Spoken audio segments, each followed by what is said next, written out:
Alô pessoal, bom dia, boa tarde, boa noite. Estamos dando início a mais um episódio do Parabolando Podcast. E hoje nós vamos estar falando sobre a parábola dos lavradores maus, tá bom? Mais um episódio aí no nosso Parabolando Podcast. Estamos iniciando, né?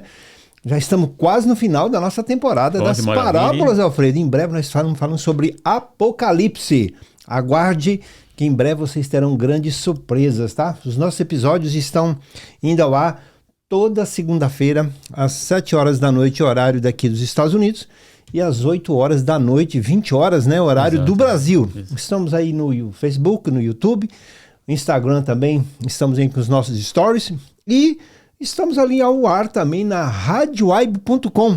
Isso, lá no Japão. Isso, uma rádio brasileira, a serviço da comunidade brasileira que está sediada ali, que está ali radicada no Japão. É uma grande, comunidade, né? Muito interessante, né? Como as pessoas têm ido ali no Japão para trabalhar, né? Muito bom. Aqui nós estamos nos Estados Unidos trazendo essa palavra e hoje nós vamos falar sobre a parábola dos lavradores maus, uma parábola que está escrita em 3 evangelhos, os evangelhos sinóticos, que são os evangelhos similares, né? Que é Mateus, Marcos e Lucas, mas hoje, né, Alfredo, vai ser falado sobre em Mateus, né? Mateus, exato. Muito bem, aqui quem fala com vocês é o nosso querido pastor Alfredo, que sempre está conosco aqui, nos dando o prazer de estarmos juntos aqui, trocando ideias, batendo um papo e conhecendo um pouco mais da palavra do Senhor, que afinal, Alfredo, sempre tem espaço para a gente aprender, né? Nunca, a palavra de Deus é infinita, né? Não tem fim, né? Com certeza, e hoje nós vamos estar falando sobre uma parábola que, olha, amigos, amados, amadas, companheiros e companheiras, amigos e amigas, eu quero dizer para vocês, se nós fôssemos hoje pegar essa parábola, tá? E estudar, falar com ela realmente a fundo, um episódio só não seria suficiente, né, Alfredo? Longo, porque é muito detalhe. De repente a gente pode até falar sobre isso outra oportunidade, mas é uma parábola longa, né, muito detalhada, então não perca, não se distraia, que realmente com certeza você vai aprender muito nessa parábola de hoje, né, Alfredo? Com certeza. Então vamos lá, porque sem delongas e vamos começando, porque tem muita coisa para falar tem bastante coisa nessa pra parábola, falar né? Diga lá, Alfredo. Então vamos lá, né? Um bom dia, uma boa tarde, uma boa noite a todos os nossos ouvintes que nos acompanham aí nessa viagem que estamos fazendo aqui, né, nas parábolas de Jesus. A parábola hoje dos lavradores maus, nós vamos estar lendo no Evangelho de São Mateus. E Mateus, ele escreve o Evangelho dele para os judeus, né? Então, há controvérsia se esse Evangelho foi escrito em hebraico ou em grego. Ok. Né? Então, há aquela controvérsia. Mas nós podemos ver pelo o modo de escrever e o conteúdo do Evangelho, o próprio conteúdo do Evangelho, que Mateus escreve para judeus que conheciam o Antigo Testamento, e nós vemos coisas no Evangelho de Mateus, palavras como, para que se cumprisse o que foi dito pelo profeta. Ele sempre se refere ao cumprimento de toda a lei, de todos os escritos em Cristo Jesus. Então ele prova que Jesus é o Messias, o filho de Davi, que havia de vir, né, o filho do Deus vivo. Então por isso, ele coloca alguns detalhes aqui. Ok, mas só uma dúvida que eu tenho, Alfredo. Eu acho que também todos você tem. Você falando que, no caso, Mateus é escrito para judeus, né? E, no caso, por quê? Existia algum motivo específico que essa parábola estivesse também escrita em Marcos e em Lucas? Ah, né? Sim. Marcos e Lucas, para eles completarem as palavras de Cristo, né? Olha, ele disse isso também. Sim. Né? Então eles colocam lá, mas aqui, por que ela é mais longa aqui? Porque ela é mais detalhada. Que escreve para os judeus. Lá eles colocam mais reduzido. Sim. Porque o público... Tipo de ouvinte, né? O tipo de ouvinte não era... apesar que nas comunidades cristãs primitivas havia sempre esse mesclado de... Era uma comunidade judaico-cristã, né? Havia sempre esse mesclado de, tudo, né, de judeus e gentios, bárbaros, gregos. Mas aqui especificamente para essa comunidade que era em maioria judeus, sim, aí Mateus dá mais detalhes. Ok, entendi. Né, de Jesus sendo muito bem, o Messias esperado. Sim. E essa parábola ele conta logo após, lembra-se que nós falamos da parábola dos 2 filhos, aquele que disse que ia e não ia? Sim. Disse que ia e não foi. e o outro que disse que não iria e foi. Foi. E essa parábola foi contada logo depois daquela discussão que Jesus teve com os doutores da lei, com os principais sacerdotes, perguntando para ele com que autoridade ele fazia todos aqueles sinais, né? E aí Jesus responde com a pergunta. Eu também vou fazer uma pergunta para vocês. Sim. O batismo de João era dos homens ou era de Deus? Né? Aí ele conta a parábola dos 2 filhos, e é por isso que no versículo 33 do capítulo 21 do Evangelho de São Mateus, ele diz assim: ouvi outra parábola, porque ele já tinha contado a dos 2 filhos. E ele tinha até dito, olha, que cobradores de impostos e meretrizes entrariam no reino antes que eles. Isso é uma palavra muito pesada. Muito que Jesus forte, diz, né? Muito Muito forte, né?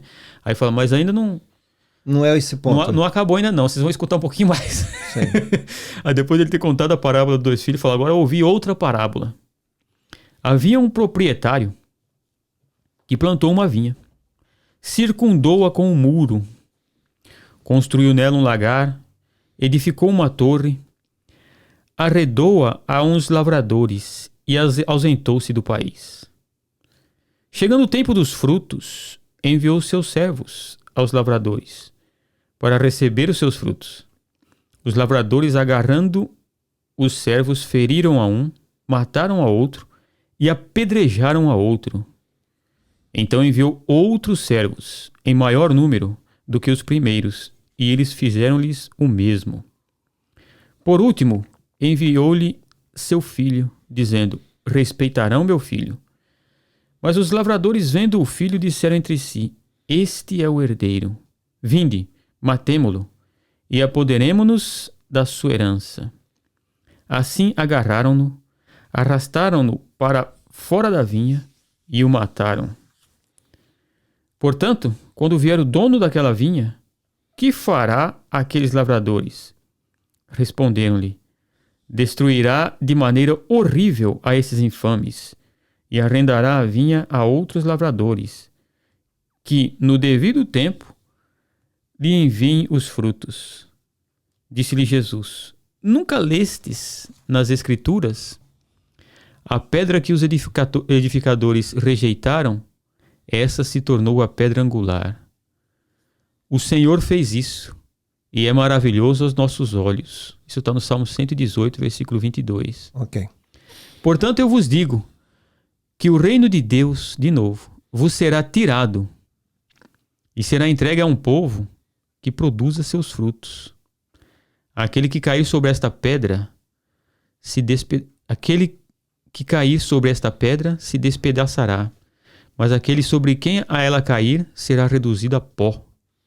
Os principais sacerdotes e os fariseus, ouvindo essas palavras, entenderam que ele falava a seu respeito. Procuraram prendê-lo, mas tiveram medo da multidão, porque o povo o considerava como profeta. Profunda essa parábola, hein, Alfredo? Muito profunda. Uau, e tem muitos personagens aqui, né? Muitos personagens. Veja que quando Jesus veio, a tensão entre os principais sacerdotes, os fariseus, os saduceus, o povo do templo, entre o povo do templo e Jesus era muito grande. Os religiosos, né? A tensão que eles tinham com Jesus era muito forte e eles queriam, de qualquer maneira, prender Jesus, matar Jesus e eliminar ele. Sim. Né? E Jesus conta essas parábolas profundas e muito duras. Depois que ele conta, aí eles entendem que estava falando com eles, porque eles deram um veredito aqui. O que vai fazer com eles? Ele vai vir, vai destruir eles horrivelmente, esses servos maus, né? E vai dar alguém que dê frutos. Eu falei, vocês nunca leram o que está escrito na Escritura? Veja que Mateus coloca o Salmo, né? Então veja que quando Jesus começa a contar essa parábola da vinha, Jesus sempre faz essa comparação, não é? Eu sou a videira, vocês são os ramos. E vinha, em várias partes, remete ao povo de Israel. Veja que no livro de Isaías, vamos abrir lá no livro de Isaías, no capítulo 5, o profeta Isaías, que é o chamado também de o Evangelho do Antigo Testamento, né? Sim. Então, no capítulo 5 do livro de Isaías, no versículo de 1 a 7 já, olha o que diz. É a a mesma parábola. Aqui diz o canto do vinhateiro. Diz assim, olha: cantarei ao meu amado o cântico do meu querido, a respeito da sua vinha. O meu amado teve uma vinha no outeiro fértil. Ele a cavou e a limpou das pedras, e a plantou de excelentes vides. Edificou no meio dela, olha lá, uma torre. E construiu nela um lagar, mesmo que Jesus disse. E esperava que desse uvas, mas deu uvas bravas. Agora, ó moradores de Jerusalém e homens de Judá, julgai entre mim e a minha vinha. Deus fala assim, vocês são a minha vinha. Que mais se podia fazer a minha vinha que eu não tenha feito? Enviou profetas, enviou tudo, né? Tudo, a lei, foi tudo completo, né? E como esperando eu que desse uvas, veio a produzir uvas bravas. Agora vos direi o que hei de fazer à minha vinha. Tirarei a sua sebe para que sirva de pasto, a tirar o muro de proteção. Né? Sim. Derrubarei a sua parede para que seja pisada. Torná-la-ei em deserto, não será podada nem escavada. E sarças e espinheiros crescerão nela. Darei ordem às nuvens do céu para que não derramem chuva sobre ela. A vinha do Senhor dos Exércitos é a casa de Israel. E os homens de Judá são a planta das suas delícias. E esperou que exercessem justiça, mas viu opressão, retidão, mas ouviu clamor. Uau. Então Jesus remete a esses doutores da lei o mesmo que o profeta Isaías tinha dito no tempo dele. Mesma coisa. Aos doutores da lei. Quase 700 anos antes. Quase 700 anos antes. Sim. Quer dizer, esse povo vinha vindo de dura cerviz, diz a palavra de Deus, né? Sempre rejeitando e tal a palavra de Deus. E Deus escolheu eles. E aí, quando Jesus ele dá quando ele conta a parábola da vinha, ele diz assim: olha só, havia um proprietário que plantou uma vinha, circundou-a com um muro. Ou seja, quando Deus institui Israel, ele circunda Israel da lei, e a própria geografia de Israel, o irmão teve lá, né? Sim. Das outras nações da época, ele ficava separado para que não se contaminasse com as outras nações. E Deus dá a eles a lei para que eles não se contaminem com a idolatria que havia nos outros povos. E o interessante, né, que a lei, quando Deus dá o decálogo para Moisés, ele coloca os 10 mandamentos em forma hierárquica, muito forte. Porque ele diz o primeiro, quer dizer, o mais importante de todos os mandamentos é esse. Ô, Fred, desculpa interromper, porque o negócio veio uma coisa aqui tão interessante aqui na minha cabeça, não foi? Foi coisa de Deus mesmo, né? A lei não é para te condenar, a lei é para te proteger. Meu Deus. Proteger. Era para proteger os ídolos. A lei para nós, a lei não é para te condenar, a lei não é para te maltratar, a lei que eu falo, as regras, os princípios, né? Não são para te penalizar, é para te proteger. É para nos proteger. O apóstolo Paulo fala isso em Romanos, ele fala: quer não temer as leis? Uau. Faça o bem. Rapaz, você não tem olha que temer aí, ó. as leis nem Que nada. isso, rapaz, chega a me arrepiar aqui. Não é? É forte ele falando, né? Eu coloquei um muro, eu coloquei uma proteção para vocês. A minha parte eu fiz aqui. Coloquei aqui, ó. Olha, tá aqui a lei que eu dei para vocês. E o primeiro, irmão, não farás para vós deuses, não se prostrará diante deles, não os adorarás. Eu sou o Senhor teu. É o primeiro. A receita estava na mão. Estava na mão, eu protegi vocês. Eu disse, olha, não tome o meu nome em vão, porque eu não vou ter por inocência. É o segundo e o mais importante. E aí vai. Não matarás, para que não destrua a sociedade. Não adulterarás, para que a sociedade não vire um caos. Relacionamento. Não roubarás. Adultério. Tudo, estava tudo aí para proteger eles. Eu deixei isso. Eu coloquei o muro. Eu só coloquei o muro. Muito bem. Ó, plantei a vinha. Peguei vocês, que é a minha vinha. E pronto. Coloquei um muro. E ele diz assim, olha. Circundou-a com um muro, a lei. Né? Construí nela um lagar. O lagar onde se pisava as uvas, onde se fazia o vinho que era usado no sacrifício. Era o sacrifício de libação, onde se derramava uma bebida em cima da libação. Ou seja, Deus deu a lei para eles e ainda deu o culto. Os suprimentos, tudo, como deveria ser feito, tudo direitinho. Deu o culto para eles. Ó, quando vocês forem me cultuar, cultuem dessa maneira, assim, assim, assim. Deus fez eles prosperarem em animais, porque era morto animais todos os dias. E não faltava. Sim. Deus deu o sacerdócio. Né? Veja que a tribo de Levi, ela foi escolhida dentre o povo de Israel para que as outras tribos não dessem a Deus o primogênito que nascesse. Então, a lei de Deus é o seguinte: todo primogênito, o primeiro é meu, assim como as primícias. Os primeiros frutos eram dados a Deus. Isso indicava que em primeiro lugar na nossa vida tem que estar Deus. Não é? Era para treinar o povo a colocar Deus em primeiro lugar. Então Deus disse: o primeiro filho teu é meu. A tribo de Levi tomou o lugar. Falou: não, nós ficamos no lugar de todo primogênito.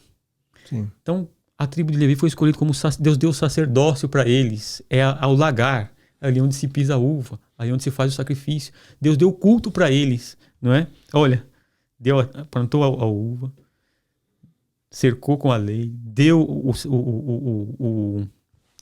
o culto, deu o sacrifício, tudo.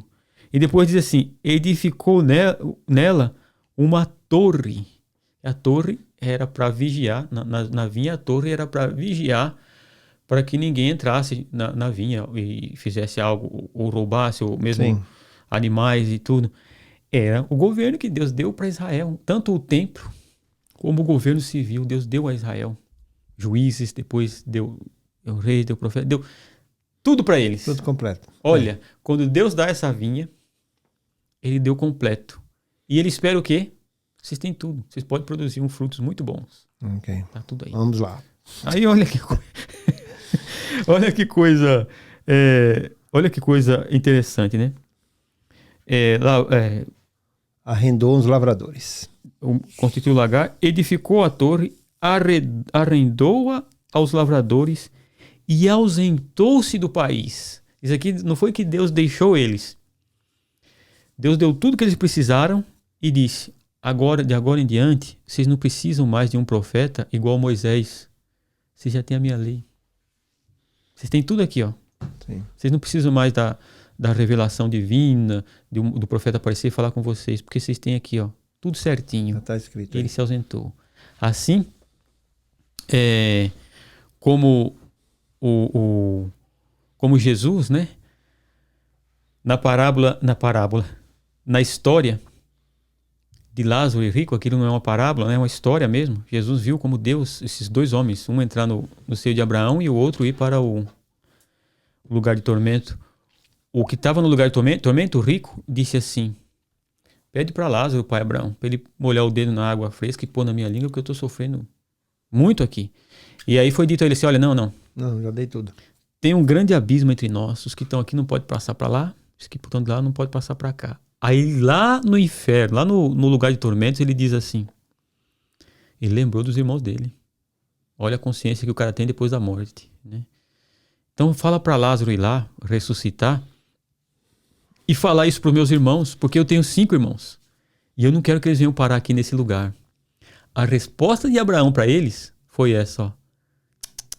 Lá eles têm Moisés e os profetas. Se eles não ouvirem ele, nem que o morto ressuscite, eles vão ouvir. Eles têm a Bíblia lá. Ouçam o que está escrito. Olha, lá, quer dizer, o cara estava lá no lugar de tormento, Abraão falou para ele: não. Vocês não precisam de milagre, vocês precisam da palavra de Deus. Né? Então Deus falou: ó, deixei vocês, Moisés já tirou, já mostrei as minhas maravilhas no Egito, já fiz sinais, mostrei que eu sou Deus. Eu cuidei de vocês 40 anos no deserto mandando comida. Agora tá aqui, ó. Eu não preciso mais fazer, você já tá a minha palavra. Seu aqui. tempo, né? Agora vocês têm tudo. E aqui está dizendo que arrendou, significa que não deu. Não, ele arrendou. Cuida, mordomia de Deus. Mordomia. A mordomia, cuidar das coisas de Deus. Isso, né? muito bem. Como nós hoje, não é? Uhum. Ó, cuida. E foi. E deixou, falou: bom, agora vocês vão dar muito fruto. Olha o que aconteceu. Chegado o tempo dos frutos, que era para Israel ser luz das nações. Esse era o propósito. Luz das nações. Aí diz o seguinte: enviou seus servos aos lavradores para receber os seus frutos. Os lavradores, agarrando os servos, feriram a um, mataram o outro e apedrejaram a outro. Então enviou outros servos em maior número do que os primeiros, e eles fizeram-lhes o mesmo. Ou seja, quantas vezes Deus envia profetas a Israel dizendo: olha, assim diz o Senhor, vocês estão no mau caminho, vocês têm que dar fruto de justiça. Jeremias, Em ler o livro do profeta Jeremias, vocês vão ver o profeta Jeremias sofrendo, né? O profeta Jeremias ali chorando e dizendo, olha, vocês precisam dar fruto de justiça. Quando Isaías fala do verdadeiro jejum, ele fala, vocês estão abaixando a cabeça, ficando sem comer. É esse o jejum que eu exigi de vocês? Não foi antes que vocês façam justiça, que soltem as cadeias dos cativos. É isso que eu quero, que vocês deem frutos de justiça. Sim. Israel nunca deu esses frutos de justiça. E Deus mandando céus. E o que eles faziam com os profetas? Prendiam, apedrejavam, matavam, faziam o que queriam com os profetas. E aí o que acontece? Acontece que Deus pega, vai mandando profeta. Uns cerraram pelo meio, fizeram aquela Jeremias e tudo. O profeta Elias, vai o profeta Eliseu, e aí vai indo. E os profetas vieram. Por que vieram os profetas? Porque o povo estava desviando da lei de Deus. É só por isso que os profetas vieram. Se o povo continuasse ali, não tinha necessidade de profetas. Né? Ele falou, ó, Deus vai levar Israel cativo. Vai acontecer isso. Vai acontecer isso. Se vocês não se converterem, né? E você veja que os profetas profetizavam que estava na lei. Assim, ó, porque na lei dizia, ó, se vocês ouvirem atentamente o que eu vos digo, né, vocês vão perseguir os seus amigos, os seus inimigos virão contra você por um caminho e fugirão por 7. Né? Mas se não, vai ser o contrário. E os profetas diziam, ó, vai vir um povo contra vocês, vai fazer isso, porque vocês se desviaram da lei de Deus. Eles matavam os profetas. Por último, chegou a vez. Na plenitude dos tempos, chegou Jesus. Deus manda Jesus Cristo, seu único filho. Né? E aí, o que acontece? Então enviou, por último, enviou-lhe seu filho, dizendo, respeitarão meu filho. Mas os lavradores, vendo-lhe, disseram entre si, este é o herdeiro. A inveja que tinham dele. Né? Escrito a inveja, né? A inveja. Né? Vinde, matemo-lo e apoderemo-nos da sua herança. Os religiosos queriam eles estar no lugar de Deus, controlando o povo em tudo o que fizessem. O povo não era Deus, não era o Messias, era eles que queriam estar no controle do povo.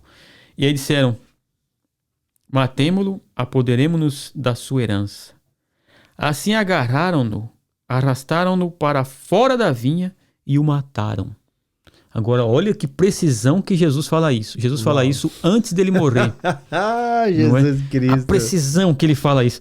Vamos abrir lá em Hebreus, no capítulo 13. Meu Senhor, rapaz. Hebreus, capítulo 13. Rapaz, Alfredo, já tô pensando na conta que vai chegar, viu, rapaz? Alfredo, a conta vai chegar. Vai chegar. Isso aí não tem como. Ixi. Olha. Pior que não tem condição de pagar, né, amigo? Não tem. Pra pagar isso aí. Um dia a conta chega, Alfredo? Vai chegar. Ó, você vai fazendo isso, né? Israel foi desenfreado, matando o profeta, mataram até o filho, né? Olha, capítulo 13, versículo 11. Veja que Jesus fala que eles pegaram o filho e tiraram ele para fora da vinha. Sim. Olha o que o escritor aos Hebreus fala.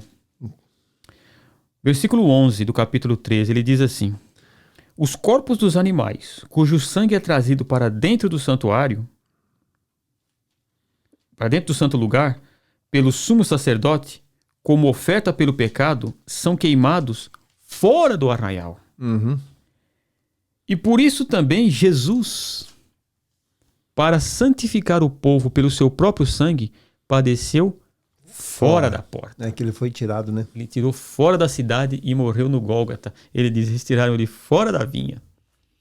E ele foi morto lá fora, assim como era feito o sacrifício. E ele estava falando para sacerdote que entendia muito bem do que ele estava falando aqui, né, de sacrifício e dessas coisas. Então, ele diz isso e ele conta essa história e os sacerdotes olhando, falando, rapaz, esses caras são mal demais, né? Fizeram isso com os lavradores, até com o filho da vinha. Aí Jesus, no versículo 40, ele diz assim, portanto, quando vier o dono da vinha, que fará aqueles lavradores? Opa! Jogou para eles, assim como Natan fez com Davi. Sim. Né? Contou a parábola e aí perguntou para eles, o que fará? Aí eles responderam, destruirá de maneira horrível a esses infames e arrendará a vinha a outros lavradores que no devido tempo lhe enviem os frutos. Eles mesmos deram o veredito. Deram a sentença deles. Destruirá esses daqui, não mais templo, não mais sacrifício, não mais nação. Quanto tempo que demorou isso, hein, Alfredo? No dia que foi falada essa palavra aqui, hein? E até hoje não voltou o sacrifício ainda. 1948 anos para Israel voltar a ser nação. A ser nação. A ser Uau. nação. Então você vê que... E deu a vinha a quem? Pobre de nós. Miseráveis, pecadores, não conhecíamos nada de lei, pagãos, idólatras, mercenários, e tudo que não presta. Sim. Esses daqui vão dar fruto no tempo devido. É por isso que nós, igreja, é o povo que frutifica e dá os frutos. Por quê?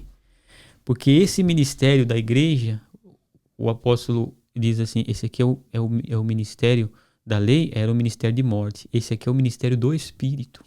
E é ele que dá fruto. Por isso fala do fruto do Espírito. A igreja frutifica. Olha quantos frutos vem dando a igreja. É porque só interrompendo, Alfredo, aqui quando fala, responderam-lhe, né? Que no caso, né? Fará perecer horrivelmente a esses malvados, né? E essa questão do horrivelmente, como foi, né? A questão da destruição de Jerusalém, o que aconteceu depois, quando foi dominado pelo Império Romano até o ano 400. Enfim, uma série de coisas que aconteceram, de imperadores que dominaram, na perseguição da igreja, quer dizer, tudo isso aqui aconteceu. Isso foi terrível. E depois que acabou o Império Romano, foi outro império, e foram impérios dominados. O que aconteceu na Segunda Guerra Mundial. E por aí vai. Foi terrível. Você veja que Flávio Josefo, ele conta que quando o general Tito invade Jerusalém, morrem 1.200.000 pessoas de judeus. Mortos à espada, mortos de maneira cruel. Então eles já deram a resposta, já deram o veredito aqui. De maneira horrível. Muito bem. Né? Aí Jesus disse assim, disse-lhe Jesus, nunca lestes nas Escrituras, e ele cita o Salmo, né? O Salmo 118, que diz assim, a pedra que os edificadores rejeitaram, essa se tornou pedra angular, ou pedra de esquina. O Senhor fez isso, e é maravilhoso aos nossos olhos. Então Jesus ele faz uma comparação. Era uma pedra, a pedra de esquina era a pedra que colocava aqui, uma pedra grande que se colocava aqui assim. Sim. E nela se erguia todo o edifício, duas paredes, uma para cá e uma para lá, em cima dessa pedra. Certo. Assim erguia-se todo o edifício, né? Duas paredes. Por isso que Paulo fala que o muro de inimizade foi destruído, não existe mais judeu nem grego. É sobre essa pedra que nós erguemos, né? O nosso... Um alicerce. Esse alicerce que nós construímos para o reino de Cristo, né? Então essa pedra era colocada ali. E também quando se fazia as colunas, se colocava uma pedra ali. Quando você tira, vem abaixo a coluna, né? E por isso que Jesus diz, né? A pedra que vocês rejeitaram o Messias, ela se tornou a pedra angular de todo edifício. Então todo edifício que edifica fora de Cristo, é puxadinho, vai cair. O fundamento é ele. No fundamento é Cristo. Quando ele diz sobre esta pedra eu vou edificar a minha igreja, está falando dele. Cristo é a pedra angular, a pedra principal na qual a igreja, Cristo é a pedra na qual é lançada o alicerce apostólico, que é a doutrina apostólica. Então Cristo é a pedra, os apóstolos vêm e lançam o alicerce nela.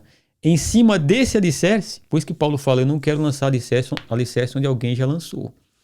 Eu não vou pregar o evangelho onde alguém já pregou. Paulo fala isso. Né? Então ele diz, os apóstolos lançaram o alicerce da igreja. E em cima desse alicerce é onde nós construímos. Por isso nós não podemos construir fora do alicerce apostólico.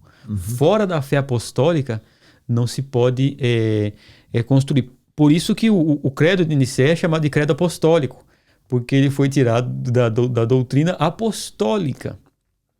Então é sobre esse alicerce dos apóstolos que nós edificamos, vamos colocando o nosso tijolinho, que está alicerçado em cima da pedra. Amém. Saiu fora disso, você cai. Então ela se tornou a pedra principal, é nela que se ergue toda a construção. E aí Jesus diz assim, ó, portanto, eu vos digo, que o reino de Deus vos será tirado e será entregue a um povo que produza seus frutos. A nós, igreja. E foi tirado. Os privilegiados. Os privilegiados. Que muitas vezes somos privilegiados e nos comportamos como se a gente não tivesse nada. Sabe o que eu fico, assim, maravilhado?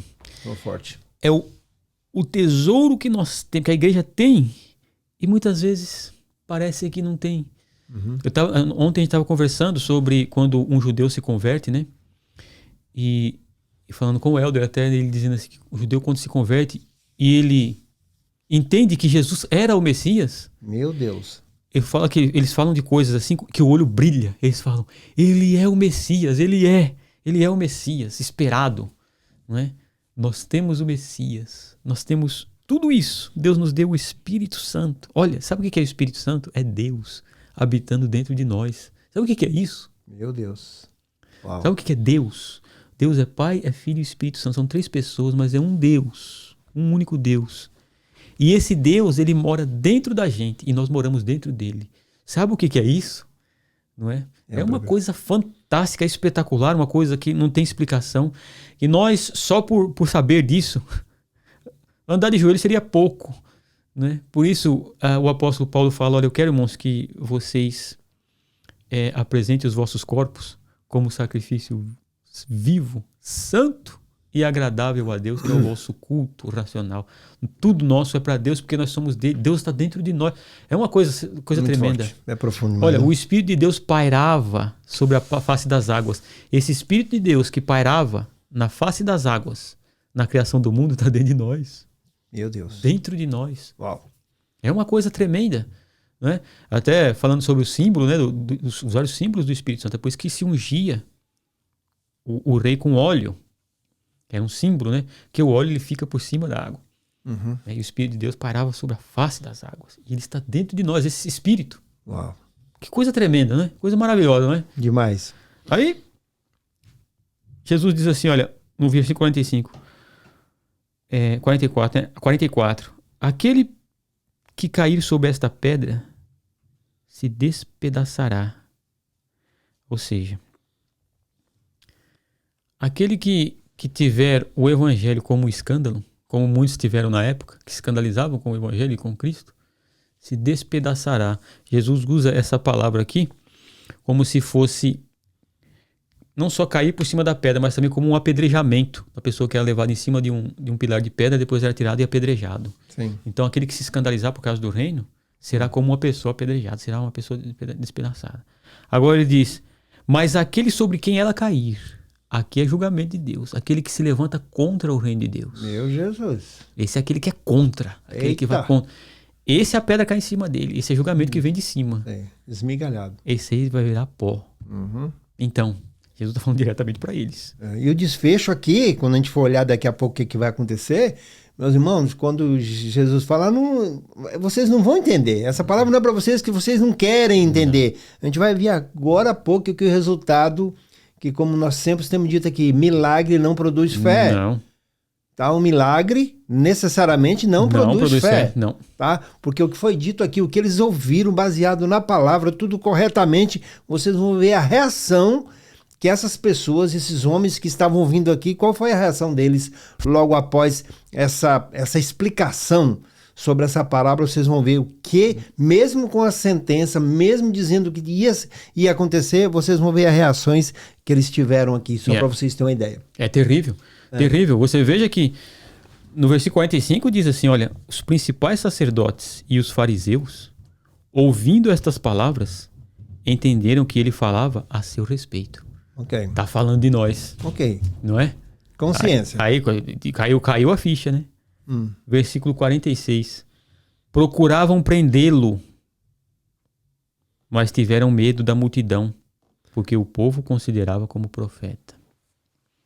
A intenção continua a mesma. A mesma. A palavra continua. O coração não mudou. Não. Independente de ter ouvido uma palavra como essa, não houve transformação. Não, e você veja que essa parábola, ela vem logo depois da discussão de Jesus, logo depois de eles perguntarem para Jesus com que autoridade ele fazia aqueles sinais. Eles tinham visto os sinais de Jesus. Sim. E não produziu fé. O milagre não, o que produz a fé vem pelo ouvir. E o ouvir vem pela palavra de Deus. Não é pelo ver. Não. Porque o ver para crer, isso aí é... Não. Isso daí... Você veja que o povo viu o mar se abrir. O povo viu o exército faraó afogar. O povo viu o maná cair no deserto. Sim. O povo, quando viu o mar se abrir, quando viu todos aqueles 10 sinais que Deus fez no Egito, o mar se abrir e passar, Moisés sobe no monte e o povo vai adorar um bezerro de ouro. Uau, Alfredo. Você vê aí? Então, quando Jesus fala, né, com os fariseus, olha, gente, isso aí não é para vocês, não. Essa palavra é para vocês não entenderem, porque vocês não vão entender. Não vão. Então, veja que coisa terrível, né? Ai, cheguei a ficar cansado. Cansei, Alfredo. Fiquei cansado, rapaz. É que é uma parábola muito profunda.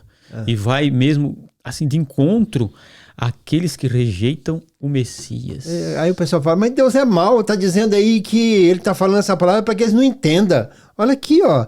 Para que é uma coisa mais explicada do que essa aqui, rapaz. Claro, caiu a ficha desse ou não, tá falando mas de tá nós. Aqui, ó, entender o que era a respeito deles. Que Jesus falava, quer dizer, sou eu, puxa vida, né? Caramba, isso é pra mim, não, peraí, vou dar um jeito na minha vida, vou mudar de história. Não, buscavam prendê-lo, que a intenção não mudou nada. É a mesma coisa que aquela história, o cara fala, me explica isso. O cara fala, mas por que você quer que eu explico? Vai mudar alguma coisa? Não, é só pra eu saber. Foi aquilo que aconteceu. Foi o que aconteceu, e olha, é aquele caso do cara que é pego roubando. Sim. Né? O cara tá assaltando. Sim. Aí, não, você tá assaltando uma pessoa. Ah, mas também essa pessoa tá andando com esse carro aqui, não era pra andar com esse carro nesse lugar, não. Uhum. E quer se justificar e fica com raiva ainda porque estão prendendo ele que tava praticando um assalto. No caso aqui a conta, agora, no caso aqui um dia que a conta vai chegar, aqui, tá aqui, ó, no versículo 41, eles mesmos deram a sentença, falou, a nossa conta vai ser essa aqui, ó. Vai chegar isso aqui pra nós aqui, ó, tá escrito claramente aqui, ó. Vai destruir horrivelmente. E a conta chegou. Anos 70, irmãos, se você vê o cerco de Jerusalém, quando o general, eles cercam ali e começam a passar fome e tal, mas e o povo eles fugindo. Acabaram, rapaz. Quando entraram, para ter uma ideia, eles destruíram o templo de tal maneira que eles atearam fogo no templo. O ouro que havia na parede derreteu. Eles levaram. E o general Tito leva eles acorrentados. O pastor viu, ele foi em Roma, viu, né? O Arco da Vitória. Isso, o Arco de Tito. O Arco de Tito, quando tem lá as imagens gravadas assim na pedra. Sim. Os vencidos sendo levados como escravos. Exatamente, né? Um arco, né? Ele tá aqui assim, né? O Coliseu tá aqui atrás, né? E depois, logo à frente, você vê o Arco de Tito. Ele está aqui, de um lado aparece o exército de Roma como vitorioso e do outro lado, né, no caso, Jerusalém destruídas, as pessoas naquela situação ali, né? Os objetos que foram levados, o saque que houve, enfim, tudo isso aí. Foi uma destruição geral. Terrível. Não respeitaram mulher, criança, velho, ninguém. Mataram todos. 70 anos depois dessa... Em torno, né? Não. Em torno de 70 anos. E dizem depois que o Flávio Joséfo conta isso no livro dele. Ele diz que o exército romano era muito bem treinado e eram muito disciplinado. Ah, não, sim. Então, se eles estivessem com ódio do inimigo, eles parassem na frente do inimigo com a espada na mão para matar e o superior dissesse para e não mata, eles paravam. Sim. Mas aqui em Jerusalém, o superior não conseguiu conter a ira deles. Eles estavam tão irados que eles entraram e mataram sem dó. Foi o que eles disseram, uma destruição horrível. Foi horrível. Pois é. Né? Chegou a conta. Aí, olha, o nosso episódio já está em 37 minutos, só para você ter uma ideia. Uau, tá? Já estamos. Não, eu estou dizendo em relação ao tempo, né? Porque não foi que foi corrido, mas é que é muita coisa. Porque se nós fôssemos aqui falar sobre cada um dos personagens aqui, né? Aqui dos lavadores, que foi primeiro depois foi o segundo, depois foi o terceiro, né? O que isso significa, quem eram, né? Como é que é esse arrendamento, como é que é uma arrendar de uma terra, de uma vinha, enfim, tudo isso aí, né? A gente poderia levar muito tempo nesse episódio, né? Mas a gente tentou não, foi resumido, né?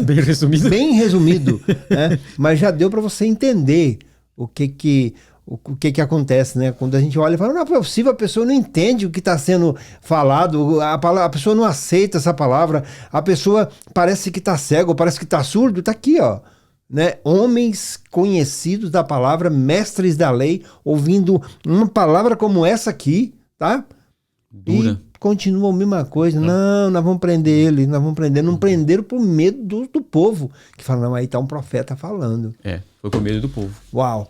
Senão eles tinham prendido ele. Por várias vezes tentaram prender. Até que, quando Jesus foi preso, outra sentença que eles dizem. Sim. Quando chega diante de Pilatos.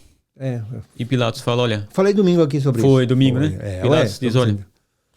eu lavo a mão sobre o sangue desse homem inocente. Meu Deus. Eles disseram Caia. que o sangue dele caia sobre nós e sobre os nossos filhos.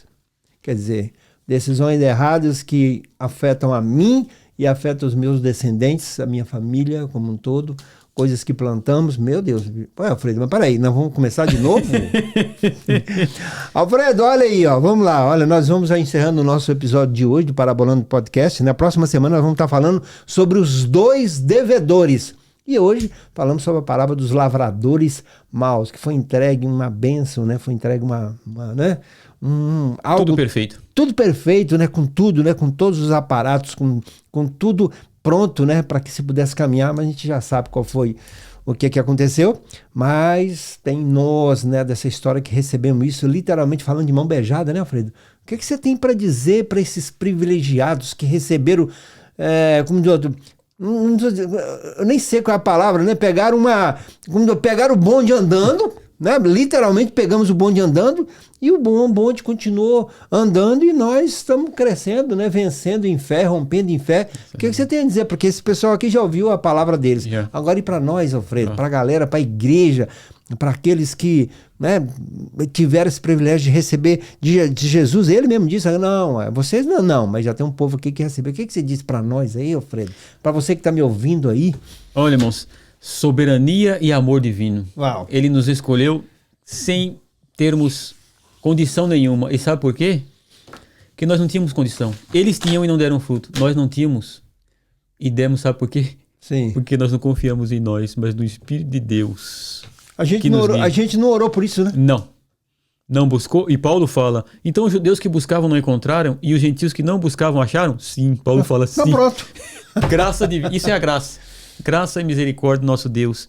E, irmãos, não nos cansamos de dar fruto. Porque esses frutos são tremendos e são para o reino de Deus. Uau. Amém? Tá bom, Fredo. Muito obrigado, Fredo. Rapaz, desculpa, me perdoe por eu ficar cutucando você aí, ó. Não, nós já estamos aí com mais de 40 minutos no nosso episódio. Você que está assistindo, eu tenho certeza que muitos, né, vão estar assistindo até o final desse episódio. Que o Senhor te abençoe, te guarde, tome conta de você e seja sempre o quê? Grato, né, Alfredo? Grato a Deus, grato. Né? Grato, isso aí, gratidão. Pronto, não precisa mais nada, gratidão, é só ser gratidão, né? E que você compartilhe o nosso episódio, dê o seu joinha, né? Se inscreva no canal se você não é inscrito ainda e tamo junto, né? Até depois do fim, porque um dia a conta chega. Tá bom? Nos vemos até o próximo episódio do Parabolando Podcast. Tchau, tchau.